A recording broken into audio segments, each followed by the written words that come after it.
All right, let's jump right in. You know how we've spent years watching AI just absolutely dominate the digital world, generating images, writing crazy code, answering our most obscure questions? Well, the physical world has always been this massively stubborn puzzle. But today, in this explainer, we're unpacking a literal paradigm shift. We're looking at the rapid physical manifestation of AI into our real world through Google DeepMind's latest breakthrough. We're going to shatter the illusion of what you probably think modern manufacturing looks like and explore what happens when AI finally steps out from behind the computer monitor and into physical hardware. To really grasp where this is all heading, we kind of need to expose a pretty massive secret about industrial automation. If you were to walk into a state-of-the-art factory or a massive e-commerce distribution center right now, you'd see these multi-million-dollar robots moving with pinpoint precision. It looks totally flawless, right? Like something out of a sci-fi movie. But here's the reality. It is incredibly fragile. There's this massive, deeply hidden illusion in how these machines think, or, well, how they actually don't think at all. Picture this perfectly choreographed assembly line. If a box on a conveyor belt shifts just 3 inches to the left, or maybe a worker accidentally leaves an unscheduled wrench on a table, boom, complete system failure. The entire multi-million-dollar production line just grinds to a halt. Why? Because traditional industrial robots aren't actually smart.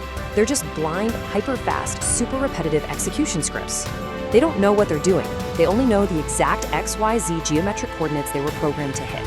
The absolute slightest variation in their environment just breaks the whole shebang. But that whole era of rigid, blind automation, that officially ended today. Enter the breakthrough, Gemini Robotics ER2. This is Google DeepMind's embodied reasoning engine. This right here is the exact moment AI officially steps off the digital screen and gets a physical body. ER2 is designed to give physical machines real-time common sense. It gives them dynamic spatial awareness and, most importantly, the ability to recover from failures entirely on their own. We aren't talking about a chatbot anymore, folks. We're talking about a machine that actually looks at the physical world, genuinely understands it, and interacts with it intelligently. So, in the old days, which was basically yesterday, if you wanted a robot arm to pick up a brand new type of box, you had to practically start from scratch. We're talking weeks of engineering, custom 3D mapping, thousands of lines of hard-coded instructions for literally every millimeter of motion. But with ER2, that setup time plunges to mere hours. How? Because ER2 acts as a high-level orchestrator. It's drinking in live continuous visual and audio feeds directly from its sensors. It actually grasps 3D space, depth, bounding boxes, how heavy something looks. It's actively observing its environment, not just running a blind script. And here's where it gets wild, how we actually talk to this system. Instead of coding, imagine just walking up to a machine on the floor and saying out loud, "Hey, clear the damaged items from conveyor B, place the fragile ones on pallet 1 and stack the rest on pallet 2. Under the old paradigm, making a robot do that would take an engineering team weeks. With ER2, the operator just uses everyday intuitive natural language. ER2 analyzes the physical scene, breaks that complex verbal command down into logical subtasks, and hands off the exact motor commands to the robot. Not a single line of traditional code is written by the human. It is practically magic. But okay, what happens when things inevitably go wrong, right? This is actually my favorite part of this explainer. The absolute Achilles heel of warehouse automation has always been failure recovery. Let's say a robot drops a soda can. Under blind execution, a traditional robot drops it, but because the code says keep moving, the claw just clamps down on thin air, swings over to the conveyor belt, and literally tries to place a ghost can down. It has no clue it failed. But with the ER2 autonomous pivot, the robot instantly detects that loss of friction. It pauses, uses its cameras to visually find the dropped can on the floor, recalculates its environment, adjusts its approach angle, and regrips the item. That is true embodied reasoning and self-correction in real time. Because ER2 is continuously evaluating the workspace, not just taking one snapshot and closing its eyes before moving, the result is massive. No human intervention, no hitting the big red emergency stop button, no stalled factory lines. It just fixes its own mistakes on the fly. If you're a business doing high-mix, low-volume manufacturing, where your product designs might change every single week, this is an absolute game changer. You're shifting setup times and recovery times from months down to mere hours. Now, let's zoom out a bit and scale this narrative up. We've mostly been talking about a single robotic arm, but a modern distribution center, it doesn't just have one type of machine. They have what's called a heterogeneous fleet. You've got autonomous wheeled carts zipping down aisles. You've got stationary robotic arms loading pallets. And increasingly, you've got humanoid machines handling heavy lifting and complex navigation. Now, historically, trying to get all these completely different shapes and sizes of robots to just play nice together was incredibly difficult. Yeah, getting robots from different vendors to talk to each other has always been an IT nightmare. ER2 actually solves this by creating what's called a universal semantic layer. It's basically a shared spatial and visual understanding powered by Google's cloud and edge infrastructure. Because every single robot on the floor is tapped into this exact same semantic layer, they all understand the warehouse in the exact same way. This means an autonomous cart can roll up, bring a crate to a station, seamlessly signal a humanoid robot to unload the heavy stuff, and then hand off the delicate microassembly to a high-precision arm. They coordinate perfectly because they are essentially sharing one unified brain. And why does all this coordination matter so much to the bottom line?